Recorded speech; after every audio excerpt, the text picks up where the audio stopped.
salaamaaleykum sunu mbokk waa Sénégal ñun la nouvelle gauche góorgóorlu yi héritière des conclusions des assises nationales dans le champ politique, mais aussi incarnation de l'esprit F24, les forces vives dans le champ politique. ñoo bëggoon a ñëw addu ak yéen par rapport à la déclaration du Premier ministre Ousmane Sonko.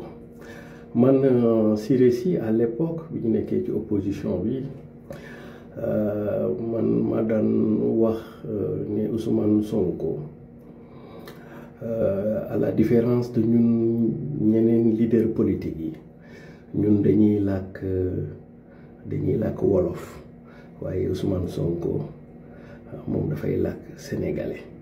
Tellement le discours d'Ousmane Sonko opposant était un discours appétissant, un discours aussi enthousiaste. mu mel ni de kon dafa mel ni Ousmane Sonko bi ñu xamoon bi ñu nekk ci opposition bi tête de proue ou figure de proue du mouvement révolutionnaire dafa mujj soppeeku daal di doon Ousmano comme le chante si bien Abdou Guité Seck. Suñu koy xoolaat 1 an et demi après, on a comme l'impression que il y a quelque chose qui s'est passé dans l'intervalle, de sorte que de Ousmane Sonko mi ñu xamoon dans l'opposition, une fois arrivé au pouvoir, est devenu Ousmano comme le chante si bien Abdou Guité Seck. Bi ñuy nekk ci opposition bi Ousmane Sonko ku ko mosaan di suivre, surtout que man mi nga xam ni dama ko doon jàngale en sciences politiques, da nga doon gis Ousmane Sonko dans sa posture, Ousmane Sonko dans son discours, mais Ousmane Sonko aussi dans son parcours. Ousmane Sonko dans sa posture, c'était le gatsa. Ousmane Sonko dans son discours, c'était la radicalité contre et envers Macky Sall. Mais Ousmane Sonko aussi, de par son parcours, c'est un syndicaliste dans l'âme qui est tombé par le plus grand des hasards dans le champ politique. mu mel ni nag de Ousmane Sonko boobu ñu xamoon ci opposition est devenu subitement, sans pour autant qu'on puisse comprendre de quoi en est-il exactement, et ce Ousmane Sonko là est devenu, comme je le disais tout à l'heure, Ousmano comme le chante si bien Abdou Guité Seck. Ousmano des renoncements, Ousmano des reniements, et voire même Ousmane Sonko qui va installer une petite dictature, disons-le comme ça. Damay faral di tooñ ni peut-être que bi mu demee Chine ba ñëw ci la lépp xewee peut-être, parce que xam nga ñun ci jullit yi soo demee Màkka ba ñëw boo dee góor da ngay soppeeku ba fa sax dañuy soppi sa tur di la woowee Alaaji. bu dee jigéen aussi kazalika da nga soppeeku ba sax danañ la soppi tur bi di la woowee Ajaratu. mu mel ni Ousmane Sonko moom ba mu demee Chine ba sujjootal Mao, stelu Mao bi ba ñibbisi dafa am lu soppiku ci moom. Sauf que Ousmane Sonko peut-être oublie que on a connu Mao, le grand timonier. Que Ousmane Sonko bi mu ñibbisee nag moom il va être au Sénégal le petit timonier. Sauf que peut-être il oublie que la Chine n'est pas le Sénégal, mais aussi le Sénégal n'est pas la Chine. Ousmane Sonko au pouvoir 1 an et demi dafa am ñaari syndrome yu ma koy jàngatee. Benn syndrome bi c'est le syndrome de l'adolescence, beneen syndrome bi c'est le syndrome de la suffisance.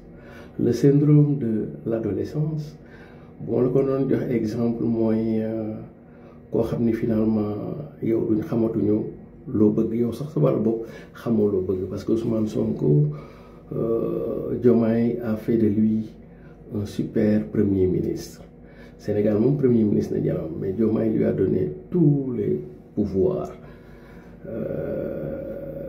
mais dama ko dégg ci point de presse bi mu ni ci biir wax ji dans le même temps et sous le même rapport que bu président Diomaye jàppee ni moom doyatu ko ci poste premier ministre bi na ko démettre de ses fonctions naa mu wax loolu rek mu enchaîné waat ne moom sax du jóge ci poste premier ministre bi loolu c'est du syndrome de l'adolescence maanaam li ngay bëgg tey moom ngay bañ suba di ko bëggaat ëllëg di ko bañaat ginnaaw ëllëg bi ci des aussi c'est le syndrome de la suffisance xam nga su fekkee da nga am le syndrome de la suffisance comme l'enseignent les psychologues mooy yow tu n'es jamais responsable de quoi que ce soit et que ce sont toujours les autres qui sont les responsables et que yow même de ta responsabilité il faut forcément que tu cherches un bouc émissaire et d'ailleurs bu ñu ko xoolee ba ci biir su ñu nekkee ci benn perspective étude marxiste-léniniste su fekkee yow da ngay opposé wu nga bëgg a jël au pouvoir il y a deux voies soit c'est la voie démocratique donc da ngay dem dans les urnes ou bien la voie insurrectionnelle. Ce que nous avons réussi au Sénégal entre 2021 et 2024, c'était la voie insurrectionnelle. Mais faire de l'insurrection, jël le pouvoir, ce n'est pas encore faire de la révolution. Tu ne feras la révolution qu'une fois tu as fait de l'insurrection pour tenir les rênes du pouvoir.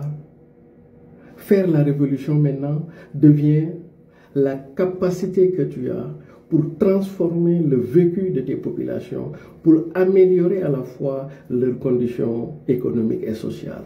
Et donc, révolution, du mën a am lu dul soo transformer sa askan sur le plan économique et sur le plan social. Il m'a semblé à l'analyse que Ousmane Sonko a réussi l'insurrection, mais il n'a pas encore réussi la révolution. Parce que peut-être, à 1 an et demi, peut-être, il ne serait pas capable de transformer significativement le vécu des populations sénégalaises, aussi bien sur le plan social que sur le plan économique. En tout cas, 1 an et demi. Jusqu'à présent, on n'a pas encore vu les prémices d'un changement, disons, positif. Tey économie Sénégal dafa stagné, nos partenaires au développement ils sont en attente et que donc la situation est extrêmement compliquée. Et donc ñu jàpp ne aujourd'hui président Ousmane Sonko peut-être li muy agité wu dafay signifier ni pour autant il a été excellent dans la première phase de la révolution qui est l'insurrection. Peut-être aussi il a des limites pour parachever la révolution, c'est-à-dire transformer le vécu des Sénégalais sur le plan économique et social. Et c'est peut-être loolu moo tax il veut chercher une nouvelle crise en s'attaquant au président de la République Diomaye Faye, après s'être attaqué aux entreprises de presse, après s'être attaqué aux journalistes, après s'être attaqué aux chroniqueurs. Maintenant, il attaque le président de la République. Et donc, ci loolu moo tax ma bëgg laaye biir ñun la nouvelle gauche. Je ne cesse de le rappeler, héritière des conclusions des assises nationales dans le champ politique, mais aussi incarnation de l'état d'esprit F24, les forces vives de la nation dans le champ politique. Ñi ngi yëkkati ay kàddu pour jëmale ko ci président Bassirou Diomaye Faye. D'abord bi jiitu mooy il ne faudrait pas tomber dans l'erreur bi la ndigg sërëx bi la Ousmane Sonko bëgg a dugal bul ko mës a démettre de ses fonctions.